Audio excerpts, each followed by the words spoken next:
bom também para encher. Eu utilizei uma vez hackeando bancos e a Receita Federal. Bem, mas a ideia é mostrar para vocês aqui, tá, o cenário atual de redes em nuvem, tá, sobre um ponto de vista específico, que é o ponto de vista de data plane, e alguns data planes específicos. Tá? Isso vai ficar claro para vocês porque que eu vou me restringir a um subtópico de um tópico tão especializado. Tá? Então, só para vocês terem uma ideia, existe um site que mostra algumas estatísticas, Internet Live Stats ou coisa parecida. Então, essa aqui é estatísticas do que acontece em 1 segundo em alguns desses vários serviços proprietários e mais populares. Tá? 55.200 buscas, né? 126 mil visualizações de vídeos. Tá? Mas, para quem acha que e-mail está em queda e o pessoal só usa outra coisa, né? 2,5 milhões de e-mails, tá? Em 1 segundo. Tá? É claro, metade é spam. Tá? Mas tem uma outra metade que não é spam. Tá? Então, só para vocês terem uma ideia, aí, então são 36 mil gigabytes em 1 segundo trafegado. Tá? Então, o desafio de como é que a gente consegue aguentar isso dentro, seja dos serviços que a gente oferece, né, seja dentro do host ou, que é o foco aqui um pouco, dentro de switch, roteador e etc. Então, eu vou mostrar para vocês um pouco a motivação, né, uma comparação entre 2 ou 3 data planes em termos de como eles funcionam. Tá? E aí eu vou mostrar em termos mais numéricos de melhorias e o tipo de melhoria que se faz, né, especificamente para o caso do Linux. Tá? Então, isso aqui é só um desenho para a gente tentar entender. Né, redes, né, geralmente a gente tem um plano de gerenciamento. Tá? Então, é a interface, né, que o administrador vai ver. O plano de controle, então o plano de gerenciamento conversa com o plano de controle para poder fazer a configuração que o administrador pediu, né? E ele configura o data plane para poder seguir aquelas regras de controle. Tá? E o data plane é o que, na verdade, vai trafegar os pacotes, vai fazer o trabalho pesado real. Tá? E hoje existe uma tendência cada vez maior de a gente tentar simplificar, né, esse cenário, esse ambiente, né, o que a gente chama de Software Defined Networking. Então, ao invés de a gente ter a figura que a gente tem aí à esquerda, tá, que cada control plane conversa algo diferente, e você tem diferentes interfaces de gerenciamento, SNMP, um protocolo específico, uma CLI, para poder configurar o control plane, e aí você tem algo tão tão diverso que fica até difícil você conseguir programar cada uma daquelas coisas. O cenário que a gente tem hoje, agora, pelo qual a gente está se dirigindo, a gente tem uma camada de controle muito mais homogênea, né? E aí você é capaz de executar aplicações em cima dessa camada. Tá? Um dos protocolos que tem sido cada vez mais utilizados é o OpenFlow, tá? Para poder fazer isso. Bem, aqui um disclaimer, né? Vocês vão entender por quê. Né? Todas as marcas aqui são propriedades de seus respectivos proprietários. Tá? Por causa dessa figura aqui, que na verdade reflete só um pedacinho do que é redes hoje, tá? Do que é esse cenário de Software Defined Networking. E é por isso que não dá para eu falar de tudo que está aqui. Então, está aqui um bocado, vários desses projetos são projetos que estão debaixo da Linux Foundation, tá? Alguns não. Alguns focam mais na área de gerenciamento, tá? Como é o caso do Open Daylight. O OpenStack e OpenShift são grandes usuários de redes, né, para você poder subir várias máquinas, não adianta se elas não estiverem conectadas, se você não puder colocá-las na internet. Tá? Então, OpenStack e OpenShift fazem grande uso, né, de vários desses data planes, control planes, etc. Tá? O Open vSwitch é um dos projetos que eu vou focar aqui, que eu vou descrever um pouco. Ele, né, é uma combinação ali do Control Plane e Data Plane. Ele implementa OpenFlow. Tá? Então, por isso a minha motivação de mostrar aí esse desenho para vocês. Ele é um dos caras mais fortes, né, no cenário de software livre hoje que implementa esse protocolo. Tá? Que, por sua vez, é um protocolo que o OpenDaylight conversa. Tá? Já o DPDK, que é outro projeto que eu vou focar um pouco aqui na nossa conversa, é um Data Plane Development Kit. Então, ele não é um Data Plane, ele é um kit de desenvolvimento. Ele, na verdade, é uma série de bibliotecas e drivers para você implementar um Data Plane. Tá? Eu vou falar um pouquinho mais dele. OpenStack e OpenShift têm utilizado bastante aí o OVS, o OpenVSwitch. Tá? Calico, Flannel, eles estão tentando aí se combinar, inclusive algumas das funções que eles fazem. Né? Eles trabalham mais a nível de IP, enquanto o OpenVSwitch a nível de Ethernet. Não sei se é um tigre ou coisa parecida, é o logo do Snap Switch, tá? Que é também um switch rápido, tá? Que utiliza algumas das técnicas que o DPDK utiliza, que eu vou descrever. NFV, na verdade, é uma série de requisitos para se implementar, né, o que a gente chama hoje de Virtual Function, Network Function Virtualization, virtualização de função de rede, muito importante para a área de telecom. O ONUS eu não conheço tanto. IOVisor e FDIO são outros dois projetos que trabalham no nível de Data Plane. Tá? Open Data Plane, ele na verdade é uma abstração de Data Plane. E qual faltou? O OpenSwitch, aí ele já é um sistema operacional que ele usa o OpenVSwitch por trás, mas, né, a ideia dele é ser um software que você vai portar para um equipamento, instalar ele no equipamento, e o equipamento agora é um switch. Tá? Já o OpenVSwitch, ele é só um componente que pode entrar dentro do OpenSwitch ou pode entrar, por exemplo, dentro da sua solução de rede de OpenStack. Então, você vai ter uma instância de OpenVSwitch em cada nó de OpenStack que você tem. Tá? Então, o meu foco vão ser nesses três do centro aí, OpenVSwitch, Linux e DPDK. Tá? Já seria bem complicado a gente tentar falar de todos eles aí com mais detalhe. Tá? E o problema que a gente está tentando resolver é o problema de ambientes virtuais, né, com um alto número de máquinas virtuais por host, mobilidade, né, de VMs entre hosts e um cenário que a gente chama de multi-tenant. Na verdade, você tem aí vários usuários independentes que não querem interferência das máquinas dos outros usuários, né, na sua rede. Tá? Então, agora você tem um cenário complicado em que você não vai dedicar um host a um único cliente. No mesmo host, você vai operar máquinas de múltiplos clientes e clientes vão utilizar múltiplos hosts, o mesmo cliente. Tá? Então, você tem que agora interligar a rede de dois hosts para que o cliente enxergue como aquilo ali fosse uma mesma rede. As suas múltiplas VMs enxerguem como se fosse uma única rede. E ao migrar a VM, você tem que manter, né, essa né, experiência de que aquilo ali é uma única rede, Layer 2 ou Layer 3. Tá? Então, dependendo aí do que você está oferecendo, tá? Da solução que você está usando também. Então, alguns clientes vão exigir que eles querem Layer 2, e aí, dependendo da solução que você está vendendo, tá? Isso pode restringir os clientes que você vai acessar. Então, idealmente, você tem que oferecer as duas coisas, tentar alguma solução mais genérica. O Layer 2 geralmente atende melhor. Tá? E para distinguir, né, justamente aí continuar essa distinção,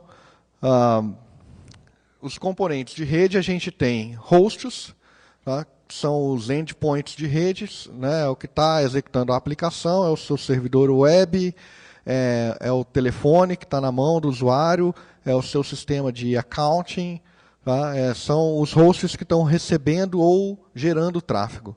Tá? E, por outro lado, você tem os forwarders, que são quem repassam o tráfego. Tá? O propósito dele é receber e repassar o tráfego que ele recebe.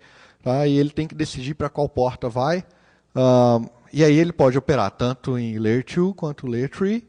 Né? E aí os protocolos mais utilizados, os protocolos que a gente foca principalmente, né? Ethernet, IPv4 e IPv6. Tá? E todos esses podem ser virtuais. Você pode ter um host e um forwarder virtual. Tá? O seu forwarder pode estar rodando como uma máquina virtual. As portas podem ser virtuais, ou você pode ter uma combinação de portas físicas e portas virtuais. Tá? Então tem uma série de combinações. O foco aqui na palestra é em forwarder. Tá? Então a gente não vai falar muito de host, mas eu devo comentar em algum momento aí justamente um pouco essa diferença. Tá? E a gente, né, tem todo aquele tráfego que passa na internet em 1 segundo, né, mas quando a gente, em vez de olhar a internet como um todo, a gente olhar um único computador, esse é o nosso desafio. Né?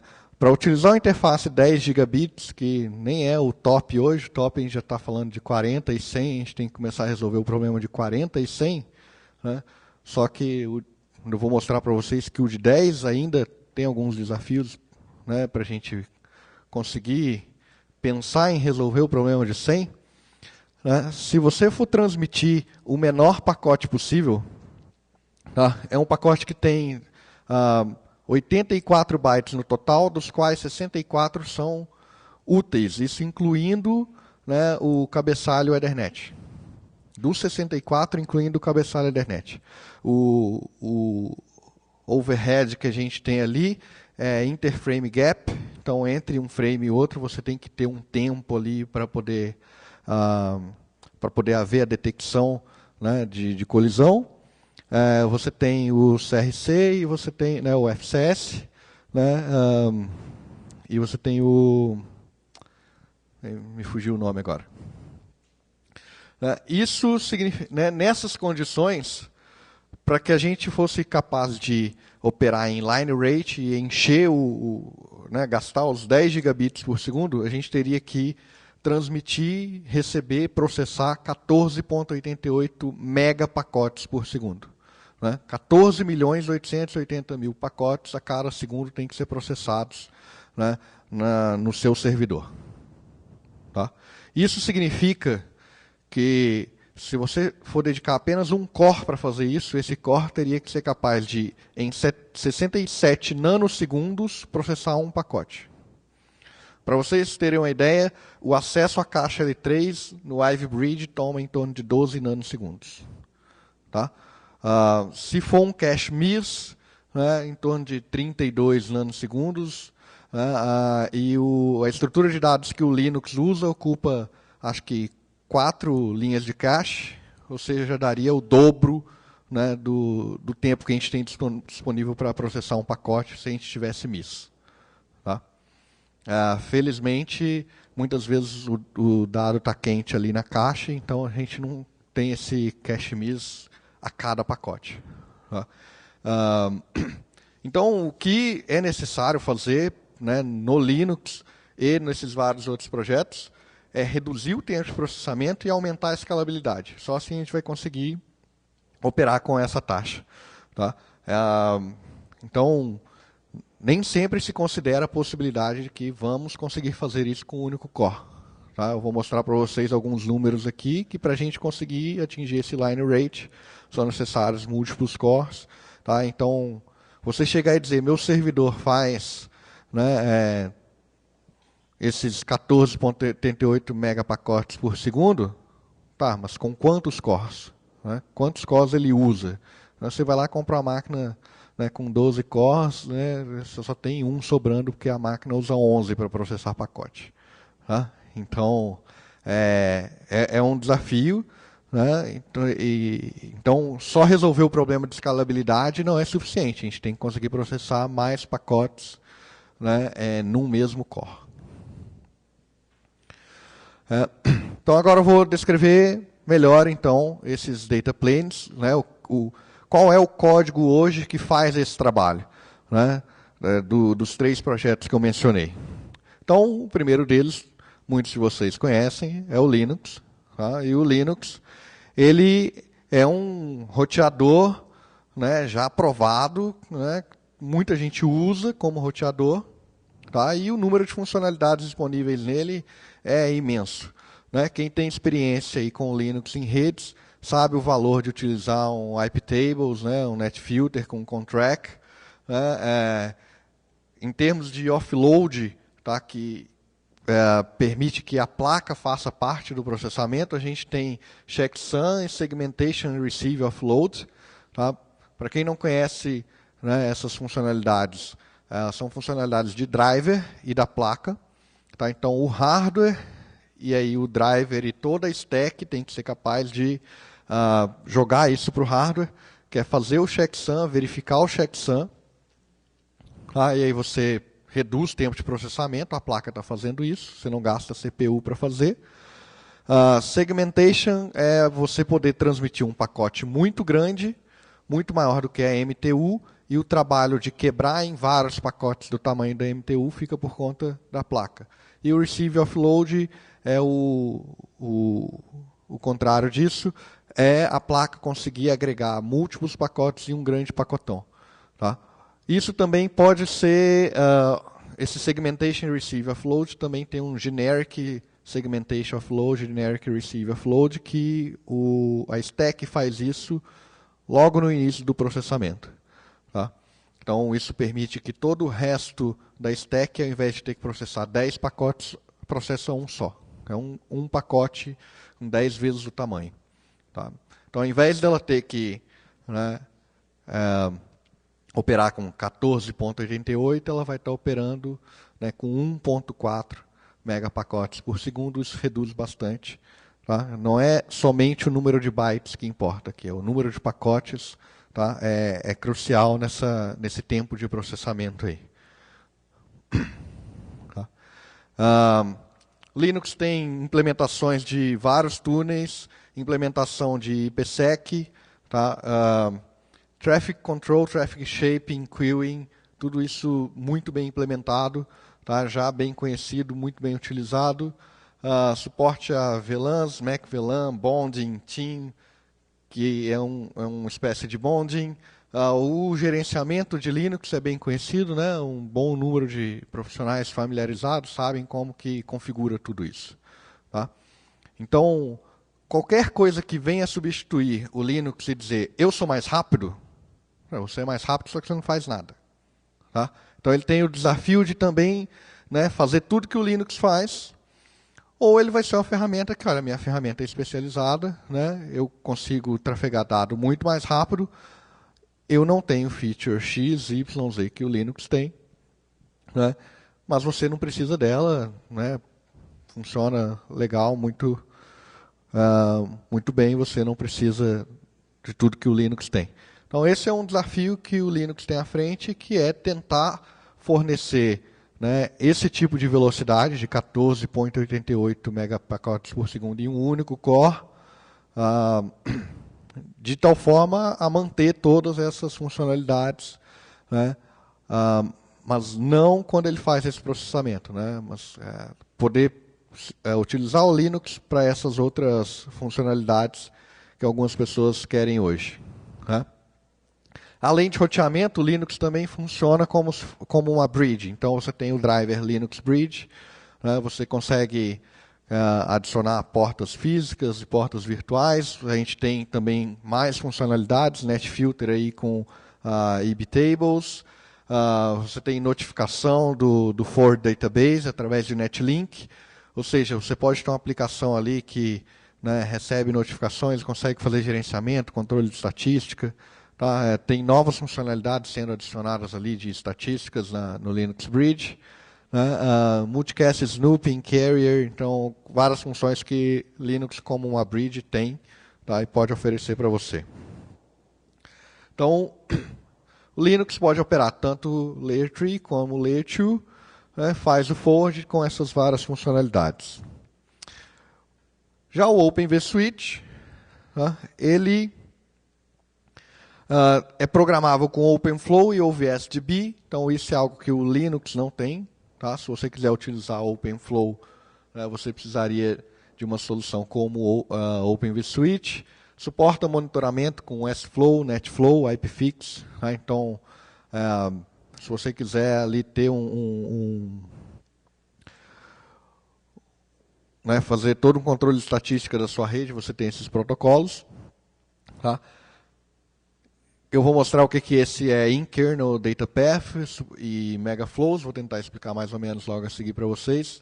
Tem suporte a VLAN, túnel, tá? Então se você quiser usar, como eu falei, num ambiente virtualizado, que você pode ter múltiplos hosts dentro do seu data center, né, dentro do mesmo tenant, né, provavelmente você vai precisar utilizar túneis se eles estiverem, né, em redes, né, Layer 3 diferentes. Tá? Então, é bem comum esse cenário onde o cara utiliza uma nuvem pública para poder instanciar, né, vários servidores e dali ele criar, né, as suas várias VMs, e a maneira que ele tem de interconectar essas VMs como se elas estivessem numa mesma Layer 2 é utilizando um túnel Layer 2 over Layer 3. Tá? Então, esse suporte a túneis é muito importante para essas soluções. Multicast Snooping, né, STP, RSTP, Bonding, e recentemente também foi introduzido o suporte a Contract. Você consegue, através de OpenFlow, programar o switch e dizer, olha, se chegar um pacote desse tipo, você registra como, marca ele com um label, né, e agora todo o pacote que pertencer à mesma conexão, tiver esse label, você vai aplicar essa regra aqui. Tá? O OpenFlow é bem poderoso, tá? Você consegue fazer coisas como, se o pacote vier dessa porta, remove a tag VLAN e faz o forward para essa outra porta. Se o pacote vier, né, da porta tal, adiciona a tag VLAN e joga para essa outra porta. Se ele tiver porta UDP tal, então você pode fazer match de Layer 2, Layer 3, Layer 4, e como eu falei agora, com suporte a Contract, você pode ter até um suporte ali de stateful.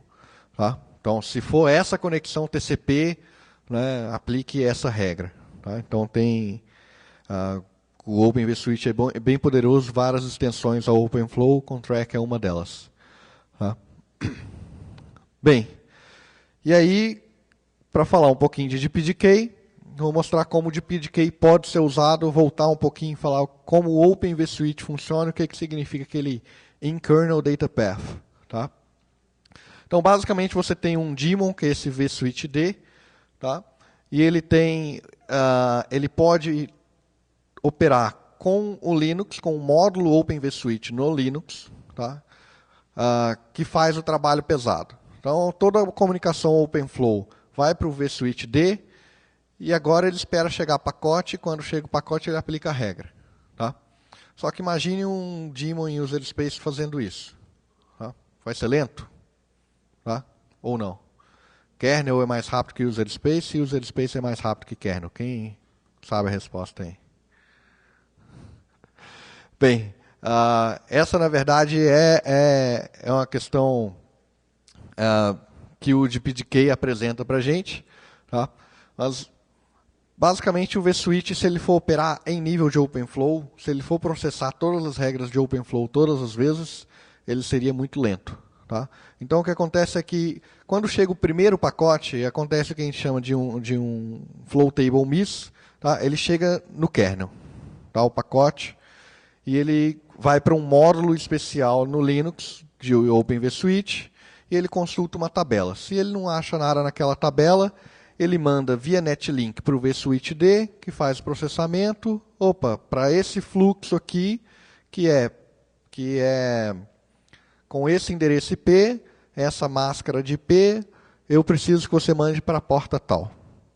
Ele programa o Linux dizendo, olha, agora adiciona uma regra nessa tabela. Toda vez que chega agora um pacote que bate com aquele flow, ele vai ter um hit na tabela, e agora o kernel mesmo, sem ter que consultar o user space, vai fazer o forward do pacote. Vai dropar tag de VLAN, vai aplicar a série de regras lá, todas elas implementadas dentro do Linux. Se uma daquelas regras não está implementada dentro do Linux, aí acontece o problema de aquilo ter que voltar para user space. Então, não é questão de que se é kernel space ou user space. A questão é quão longo é o caminho que o pacote tem que percorrer. Se ele chega no kernel, rapidamente você consegue tomar uma decisão, tá? Você consegue fazer isso rápido. Se para tomar a decisão agora você, não consultou uma tabela, já gastou processador para isso. Tá? Agora você tem que copiar o pacote para user space, cópia de memória. Tá? Agora o user space foi lá e consultou um monte de regrinhas, não foi uma tabela tão simples assim, mais código, mais CPU, tempo de execução, e agora ele vai lá e programa o kernel com a regra e devolve o pacote para o kernel, e o kernel vai lá e faz o forward. Então, todo esse caminho, se ele tivesse que ser feito para cada pacote, a gente não seria capaz de processar muitos pacotes por segundo. Tá? Então, o módulo do Linux atua como uma espécie de cache, tá, das regras. Tá? Ele é programável a cada vez que chega um pacote que acontece um miss, e dali, agora aquela tabela já programada permite que o forward seja muito mais rápido. Tá?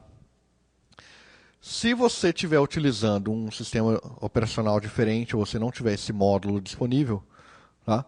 Ou por algumas outras razões, o Open vSwitch oferece a alternativa da esquerda, tá? Que ele faz tudo em user space. Ele tem um cache interno, uma tabela interna que ele mesmo programa, que é consultada para cada pacote, e o pacote vai para user space. Então, agora não tem tabela nenhuma no kernel. O que acontece é, você pode utilizar AF-Packet. Quem sabe o que é AF-Packet aí? Ninguém? É um address family, é o que o TCP-dump usa. Quando você usa TCP-dump, ele lê tudo quanto é pacote que chega da placa. Tá? Ele não lê direto da placa. O kernel processa, vê que o TCP-dump está ligado. Na verdade, significa que tem um socket AF-Packet aberto. Tá? Ele identifica que tem um socket desse tipo aberto, e aí ele sabe que um outro módulo, que é o módulo packet, tem que processar aquilo e copiar aquilo para user space. Tá? Então, basicamente é assim que o AF-Packet opera. Quando você utiliza essa forma de operação com o Open vSwitch, o pacote chega, não consulta nenhuma tabela, ele é copiado para user space, a tabela é consultada ali naquele bloquinho netdev ali.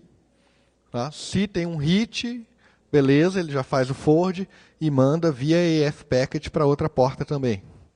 Se tem um miss, aí ele vai fazer o processamento de OpenFlow novamente. Tá?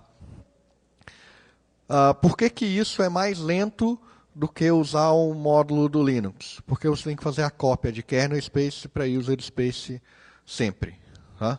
E na hora de transmitir a cópia de user space para kernel space. Não é que user space é mais lento, é que você está usando os dois ao mesmo tempo. Você quer que os dois processem o mesmo pacote. Tá? A alternativa é utilizar DPDK. Então, DPDK é um kit em user space de drivers. Ele implementa o driver de várias placas Intel e Mellanox, são as mais suportadas. Tá? Ele implementa o driver em user space, ele utiliza mecanismos que permitem ele acessar o hardware direto de user space. Tá? São drivers específicos chamados VFIO e UIO. Tá? A recomendação é que se utilize VFIO, mas depende de máquinas mais novas com suporte de IOMMU. Por quê? Porque o uso do IO permite que o DPDK programe a placa para escrever numa área de memória que pertence a outro processo. Tá? Ou ler de uma área de memória que pertence a outro processo. Tá? Então, isso, na eventualidade de bugs, então não só código malicioso, mas na eventualidade de bugs, causaria uma instabilidade no sistema que, no caso de VFIO, você não teria. Você teria problemas, teria bugs, a aplicação de Open vSwitch poderia crashar, mas ela seria reiniciada rapidamente e o sistema volta a operar. Tá? Se você tem a situação em que usa o I/O, na verdade, o sistema todo crashou, você derrubou o host, tá? E você precisa ter um watchdog ou coisa parecida para poder reiniciar o host inteiro. Uma coisa é cair o seu switch interno ali, o seu switch virtual. Outra coisa é cair todas as VMs que estão operando no seu host. Tá? Então não se recomenda utilizar o I/O. Então, através desse mecanismo, ele consegue implementar o driver em user space. É um driver que funciona utilizando exclusivamente polling, ou seja, ele está consultando se a placa tem pacote o tempo todo consumindo a CPU ao invés de operar com interrupção. Significa que ele é muito mais rápido, mas que ele consome muito mais CPU. Se você tiver uma rede ociosa, você vai consumir a CPU, né, sem fazer trabalho nenhum. Mas, né, em contrapartida, se você consegue fazer 14,88 megapacotes em 1 segundo com um único core. Tá? Em certas situações. Né? Dependendo se você tiver o hit todo ali no cache e tudo mais, com um único flow você consegue fazer. Se você tiver múltiplos flows, aí você começa a ter outros problemas de escalabilidade. Tá? Mas com um único flow, em uma situação aí em que as regras OpenFlow são bem simples, não tem que escrever nada no pacote, então acrescentar tag, remover tag você não vai fazer, só vai fazer só o forward. Tá? Ele é muito rápido para isso. Ou seja, se você não usar nada, né, do que está aí de NetFilter, Contract, Tunnel, Traffic Control, funciona muito bem. Você consegue fazer 14,8, né, megapacotes por segundo. Né?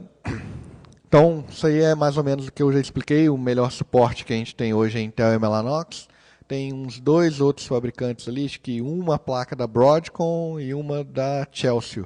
Tá? Mas Intel tem todas as principais placas da Intel estão suportadas, porque o projeto é um projeto original da Intel. Tá? E as principais placas da Mellanox estão suportadas e bem suportadas.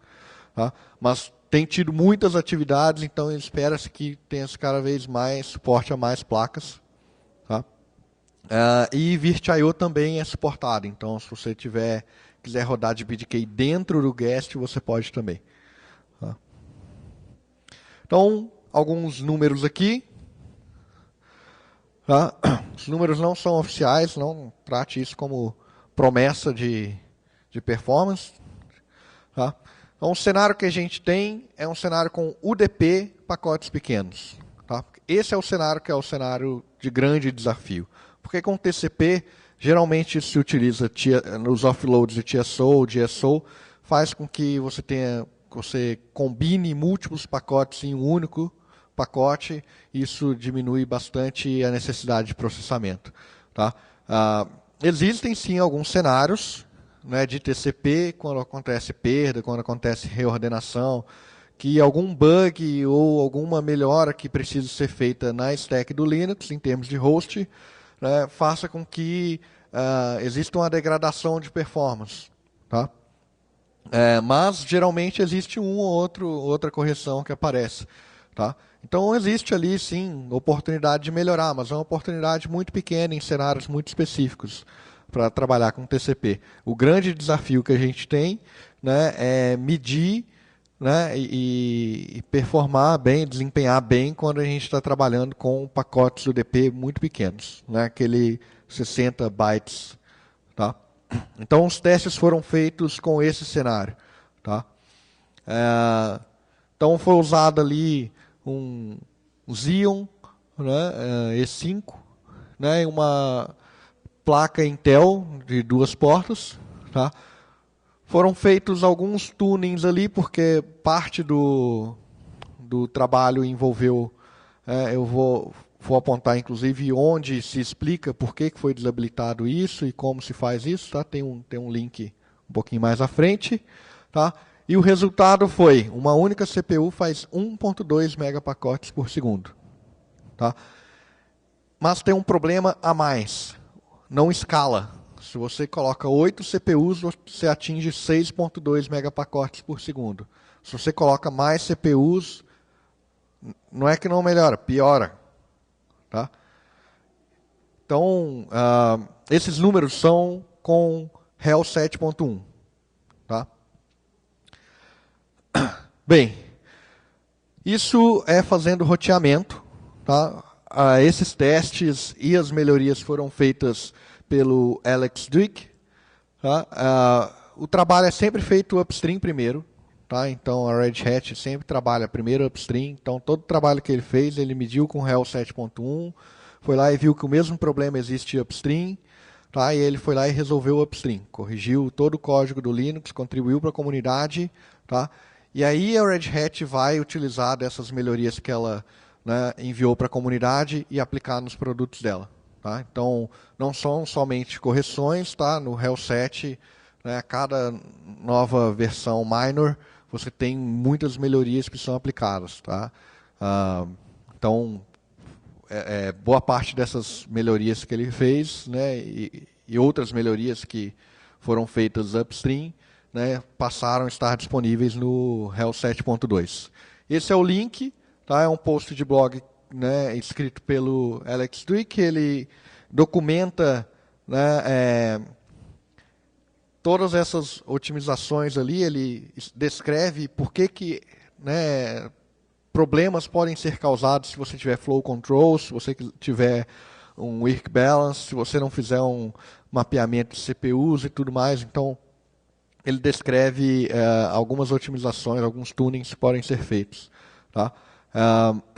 Mas, tá, todo esse outro trabalho também foi feito. Tá? Aqui já a gente entra em alguns detalhes mais técnicos.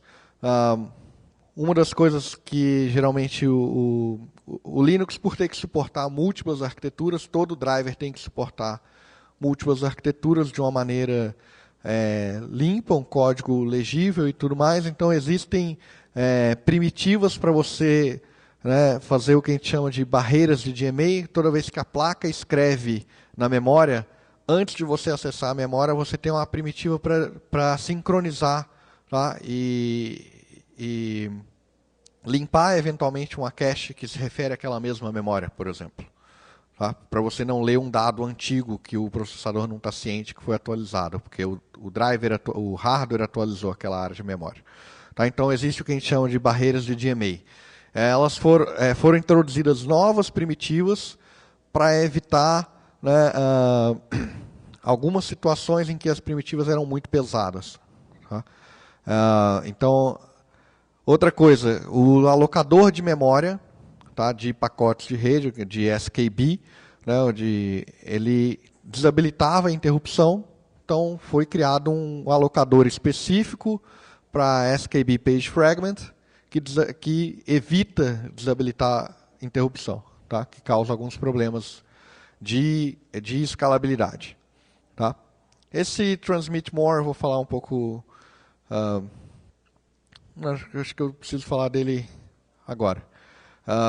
Bem, outra coisa que ele percebeu foi que o custo de MMIO, que é uma operação feita a cada pacote que é transmitido pelo driver, era um custo muito alto. Tá? E isso diminuía a escalabilidade, porque enquanto essa operação era realizada, né, existia um spin lock, ou seja, ninguém mais podia realizar aquela operação, ninguém mais podia transmitir pacote naquela mesma fila. Tá? Ou mesmo em filas diferentes. E o tempo que levava era devido ao MMIO. Tá? Não porque havia muita concorrência, mas porque o MMIO demorava muito tempo. Tá? E a maneira de se resolver isso é introduzindo lotes. Né? Então, ao invés de você fazer o MMIO a cada pacote, você transmite, né, escreve na placa a informação sobre 10 pacotes e aí faz o MMIO dizendo para a placa, agora transmite esses 10. Só que você não pode fazer isso introduzindo uma latência. Tá? Então, na verdade, foi introduzida essa flag Transmit More, que significa que quem está transmitindo, se tem mais para transmitir de imediato, vai sinalizar para o driver, tá, dizendo, olha, eu vou transmitir mais, então não faço o MMIO já, né, e não vai haver nenhuma latência a mais, porque eu já estou mandando esse pacote. A gente não vai esperar que algum pacote chegue em outra placa e seja feito forward. Tá? A gente já vai, o pacote já está na minha mão, já estou te entregando. Tá? Então, isso foi introduzido, basicamente é uma técnica, né, de lote, que é uma técnica que a gente tem que usar mais na stack do Linux para resolver esse problema. Tá? E foi utilizado o packaging para gerar o tráfego. Tá? E com essa alteração, o PacketGen foi capaz de atingir aqueles 14.8 megapacotes por segundo em transmissão com uma única fila, né, do hardware. Tá? Então, melhorou bastante o desempenho para quem transmite. Tá? Bem, existe uma situação ali em que você desabilita a cópia para o cache, você escreve direto para a memória, mas se você tiver que verificar o checksum, você tem que trazer ele de volta para o cache. Tá? Então, na verdade, era uma otimização que, na maioria das vezes, prejudicava o desempenho. Tá? Então, isso estava ligado por padrão no RHEL 7.1. Você pode desligar, é um tuning que você pode fazer na placa, tá? Mas no RHEL 7.2 vem desligado por padrão. Tá? Mas um dos maiores gargalos que foi determinado é que o FIB, que é o Forward Information Base, que é, digamos, onde se consulta a tabela de rotas. Então, quando o Linux está fazendo roteamento, ele tem que consultar esse FIB para saber para onde agora vai o pacote, qual é o próximo hop, tá? Qual é a placa, qual é o gateway, qual é o MAC address, eu tenho que colocar aqui. Tá? E o grande gargalo em escalabilidade estava aí. Tá? Tanto por utilizar estatísticas compartilhadas, aí foi feita a otimização de utilizar estatísticas por CPU, né, que depois são consolidadas à parte, só quando são consultadas, né, e vários outros itens de escalabilidade, alguns outros problemas de escalabilidade foram encontrados, e as melhorias permitiram reduzir que o tempo de consulta por várias centenas de nanosegundos. Tá? E a escalabilidade passou a ser praticamente linear. Então, você pode jogar ali mais CPUs, mais rotas, tá? E o sistema escala. Tá? Os resultados são, com a única CPU, nada muito melhor. Né? De 1.2 passou para 1.3 megapacotes por segundo. Tá? Como o principal problema era ela na escalabilidade do FIB, né? Foi ali que a melhora foi percebida. Né? Se antes com 8 CPUs a gente fazia 6.2 megapacotes por segundo, agora com 9, 10 CPUs consegue fazer 12.4 megapacotes por segundo. Ou seja, dobrou, né, o desempenho ali com mais ou menos o mesmo número de CPUs. Esse limite ali é porque você está transmitindo, e aquele benefício do Transmit More, ele não ocorre porque não se utiliza DSO, ainda precisamos, né, otimizar para que esse Transmit More seja utilizado nessa situação de UDP e pacotes pequenos. Tá? Mas existem formas de tentar fazer com que isso ocorra, que é diminuindo o tamanho do ring de recepção, porque aí isso vai forçar com que né, o completion de transmissão ocorra mais rápido, tá? E, portanto, a gente consegue transmitir mais rápido e aí o Transmit More entra em ação. Tá? E aí, nesse caso, com esse tuning de tamanho de ring size, você atingiu ali 14 megapacotes por segundo. Tá? Então, essa foi uma melhoria muito boa. Eu acho que uma das melhorias mais interessantes e curiosas para mim é, se você está rodando o DH Client, né, no Linux, ao invés de ele abrir um socket UDP, ele abre um socket AF Packet, que é aquele socket que eu disse que para cada pacote que chega, tem um socket AF Packet aberto. Então, agora eu vou copiar ele para User Space. Né? O DH Client usa BPF, que é um sistema de filtro, que não vai ser todo o pacote que vai ser transmitido para User Space, só o pacote que interessa para o DH Client. Tá? Só que todo o pacote vai ter que ser processado por esse filtro. Tá? Todo pacote tem que ser processado. Bem, se você tiver tráfego pequeno na rede, né, vai reduzir muito a latência do DH Client, porque não é a stack do Linux que vai estar processando o UDP, é uma stack otimizada dele em User Space. Então, o que é mais rápido? Kernel Space ou User Space? Né? Ele quer fazer em User Space para poder cortar o caminho. Né? Ele quer receber o pacote antes do Linux processar se aquilo é IP, se aquilo é para o Linux ou não. Né? Então, não passa pela consulta de rotas. Tá? Não passa pela tabela de rotas, não passa por NetFilter, não passa por nada. Então, para o DH Client, melhora muito o desempenho. Para o resto do tráfego todo no sistema, naquela situação de UDP pequenos pacotes, cai em 20% a performance do sistema. Tá? Então, a solução para isso é que o Network Manager, que eu tenho o Systemd, NetworkD, que tem a implementação de DHCP, então provavelmente nas próximas versões essa alteração pode ocorrer, né? Então possivelmente não vai ser feita nenhuma alteração no DH Client, só o DH Client vai deixar de ser usado. Tá? E aí a gente não vai ter esse problema. Tá? Estou finalizando aqui, tá? Uma outra solução, foi feito um sistema de caching de consulta de rotas quando se utiliza túnel. Para IPv4 o desempenho não foi muito grande, né? Ali 3%, mas para IPv6 chegou a acelerar em termos de 70% o tráfego de UDP em cima de um túnel que opera em cima de IPv6. Tá?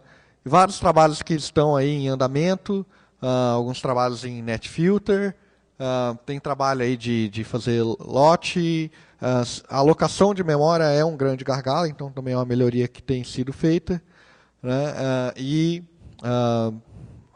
alocação em lote também é outro trabalho que já foi feito uma parte, está sendo feita mais outras partes ali para poder integrar tudo muito bem.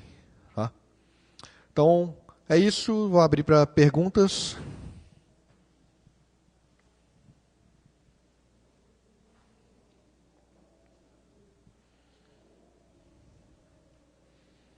Tem alguma pergunta no aplicativo aí? Não? Não? Então é isso. Obrigado.